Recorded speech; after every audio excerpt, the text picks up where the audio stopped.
I want you're going to hear about the deficit. I cut the deficit $1.7 trillion in 2 years.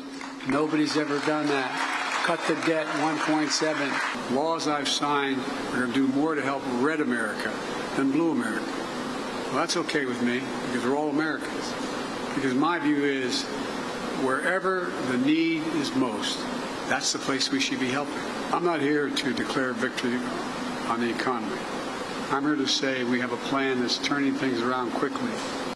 That was President Biden yesterday repeating a very deceptive claim about the deficit. Even the Washington Post fact checker has given Biden a, quote, bottomless Pinocchio rating for the claim, calling it misleading. Indeed, it is. This as new government data shows that 6 states in the Sun Belt, Florida, Texas, Georgia, Tennessee, and the Carolinas are contributing more to the country's national GDP than the entire Northeast for the first time. This is a change that's coming as a flood of transplants helped bring $100 billion in new income to the Southeast in 2020 and 2021, while the Northeast lost around $60 billion.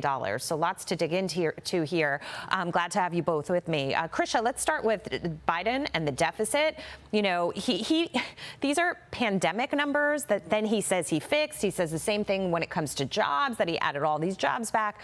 Your thoughts on how they spin this to the American public? So even the Washington Post is calling out Joe Biden here, as you mentioned, saying it's a bottomless Pinocchio statement, because really Biden economics is Bidenflation. And this is what we're seeing in every aspect of Biden's administration. The numbers are lying, especially here in this case. He mentioned this claim about 30 times since June, whispering that the deficit, he's dropped the deficit. But overall, we have to even see just yesterday, we're looking at ADP numbers better than expected. The market, there's a sell-off. And this is because people feel shaky about Biden's economy and his claims that he's making. They're just, people don't feel comfortable relying on the numbers. And again, here, the statements are blatantly false. And you see the inflation timeline there. Peak inflation, 9.1%. What our fearless leader fails to say or mention is that he spent $6 trillion, Joe. That's how we got there. Precisely. And when he took office, inflation, as we see, was at 1.4%. It's still at 4%. And they're saying, wow, we brought down inflation from so much. That's like me gaining 60 pounds. And then in the next 2 months, I only gain 10. Right. So I say, wow, look at all the weight I'm losing. No, that's not how it works, right? I love that stat about GDP in the Southeast, because when you look at states that people are moving from the most, it is California, Illinois, New York, and New Jersey. Where are they moving to? The exact states that we listed in that chart. Texas, Tennessee, Florida, Georgia, South Carolina, North Carolina. A lot of those states don't even have income tax, so that's pretty appealing. And then we talked about the work from home aspect earlier. People can leave and still stay at their jobs because now remote work in certain white-collar jobs, you could get away with that. As far as fact-checking the president, national debt is $3.5 trillion up under Joe Biden. Year-on-year debt has never decreased since 1957, so you can't say you decreased anything. And it's because the emergency pandemic spending simply expired. Yeah. You can't say that's a cut. Right. That went away because we had a once-in-a-lifetime pandemic. Yeah, they don't talk about that. Krysia, real quick to you.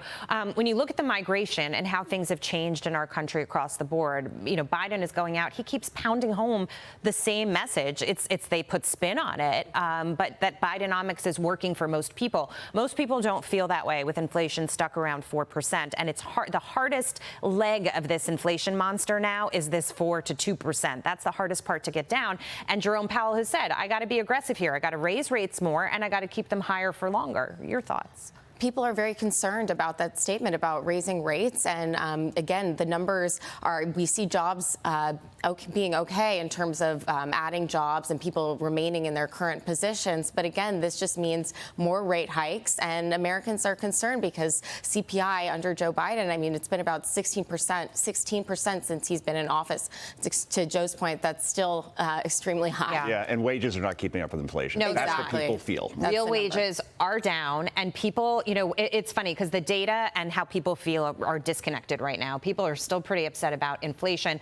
I believe believe the average American family savings is down something like $35,000. That's another tax on top of everything else that they pay. So even though the labor numbers are strong, I think the market will crack at some point. We'll be watching that very closely later this morning to see what BLS says.